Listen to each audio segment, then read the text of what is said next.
We went down to this area in southern Utah in the town of St. George. Just down from there is an area called the Arizona Strip. It's right on the border of Utah and the state of Arizona. We're down there hanging out, chilling. We see a lot of stuff out there, and my buddy was like, hey, want to flip my car around? If anything happens, we can just head straight back into the town. Once I got into his car, I was sitting there, look up, and this humanoid figure just appears. It's wearing a wolf skin, some sort that Native Americans wear. He was kind of hunched over. His head was turning. His eyes were glowing yellow. I was terrified. I was screaming. Then next thing, he's gone. I still had to flip the car around. I still had to get out of the car. My sister and my buddy, they're both freaking out. We got out of there. And after that, I was with Sister Brittany and one of my other friends. He's all into the paranormal. He calls me up one night. Hey, I want to go down and check out the paranormal stuff. We're like, sure. This is about 10:30 at night. So I guess a few nights before that, we saw some glowing eyes out in the bushes. We didn't see anything else. We just saw these glowing eyes. And we thought there could have been like an animal. We went back out there. Again, we see these glowing eyes, but then they start multiplying. We saw a couple at first, and there's 4, 6, 8. Okay, let's get out of here. We walk off, and then we turn around. All of us see these shadow figures, heads, whatever. It's dark. The moon's out, so we somewhat see what's going on, and we see these heads. It looks like they're popping up and down, trying to hide behind a bush. I'm like, what in the world is that? So I got the feeling, I was like, all right, guys, let's get out of here. Don't think it's a good idea to be hanging around. We start running off. My buddy, he goes down this hill. My sister and I were up on the top, and then we're like, hey, don't freak out. There is this tall shadow figure right behind you. You're like, guys, it's not the time to freak me out, not to joke around. I'm not kidding you, man. Look behind you. He turns around, and there's this giant figure. It's got to be at least 7 feet tall. It was wearing, I don't know, it had like this figure of almost a robe, kind of like the ring wraith from the Lord of the Rings. Something similar to that. Just pitch black. We take off running. My sister's tripping. She's wearing flip-flops out in the desert. I gotta carry her. We get down to the car. I left my car. There's about 5, 6 of those shadows, but they're right behind this tall one. We figure this tall one's the leader. And they're just following them. We're like, it's not happening. I get in my car. I'm just frozen in fear. Everyone's just yelling. I'm screaming. That leader, that's what I call it, it looks like he's targeting my buddy. My buddy's in the front passenger seat, and it is walking right to the front towards him. My buddy just says, just start the car, get us out of here. I start the car, take off. This is a dirt road. I'm going as fast as I can. We're going about 60 miles an hour down the road. My friend says, that thing, wherever it was, it did not move. Once she started to take off, it just stood there. I don't know. Shortly after that, my sister says there's a few of them behind us, following us. Once we got down to the main road, they stopped. That was terrifying. It took me a good month and a half. I was afraid of the dark. For about that amount of time, it took me a little bit to get over that. On our way home, I was dropping my sister off. We're saying, what was that? At the time, we had no idea what it was. All we can think of was that we're out there looking for skinwalkers, but I don't think those were skinwalkers. I think they were some type of demons. We're out looking for something, and if you're out looking for something, it's gonna show itself. We kind of got more than what we asked for. I don't understand what that thing is. It's bizarre. I knew if we hung around that we would be in trouble. Who knows? I don't know what would happen. And I just know it wouldn't be good if we just hung around any longer.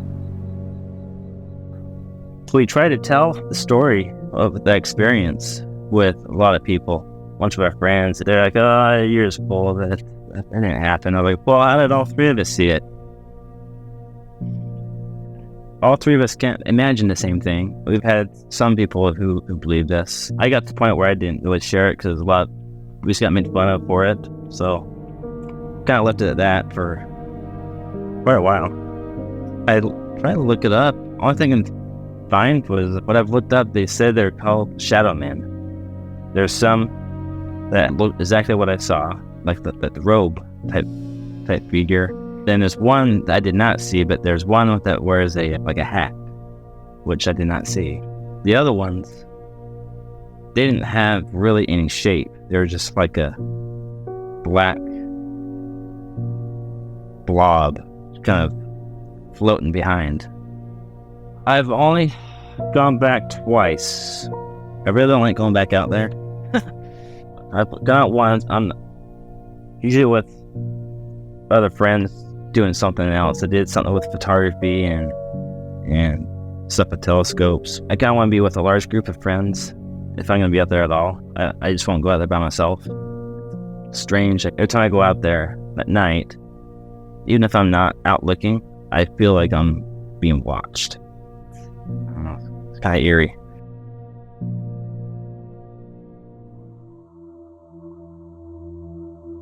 In the summer of 2007, I found out about this ghost town just outside of Zion National Park in Utah.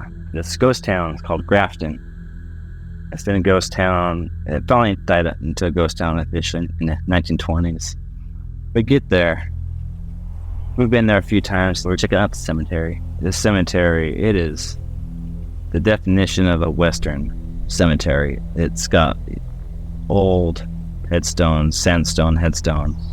Each grave has a mound. You can see where the body would be at, or at the very back of the cemetery. At the back, there's about four Native Americans that are buried there.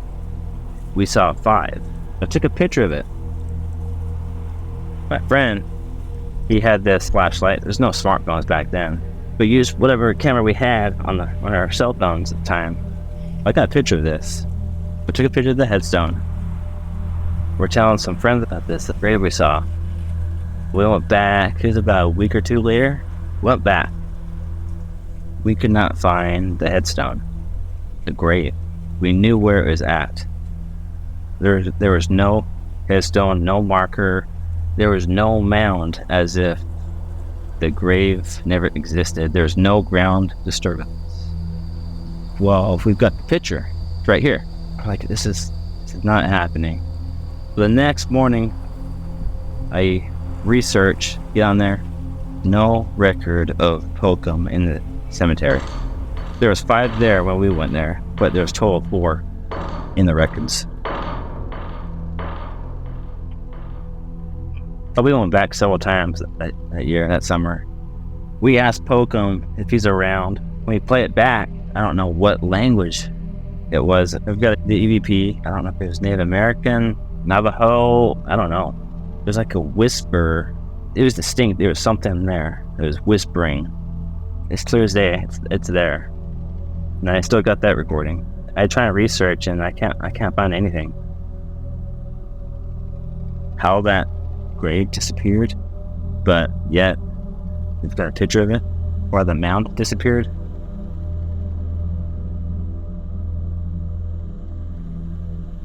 There's a couple things that happened at Grafton. We had a big old group of this one time. We're down there, about 10 of us. We're walking out in the fields, out past the town of Grafton. We stop, we see this, it was white. It looked like a little kid just standing there.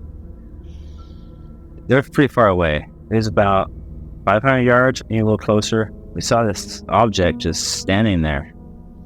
We were watching it for about 30 seconds. All of a sudden, the object starts getting dimmer and dimmer until eventually it disappears. We're asking everybody, did y'all see that one? And we saw it. I did a bunch of research on that. I think it could have been one spirit of one of the girls. Two girls were swinging on a set. It was around the 1880s. They're on a swing set. The top log collapsed, fell apart, landed on top. Two girls and killed them, crushed them, killed them instantly.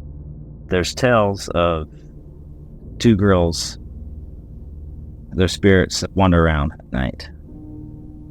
We're kind of thinking that was one of the spirits of one of the girls that we saw out there. We were in this other house. We got into one of the houses out there, and we're going one by one into the attic.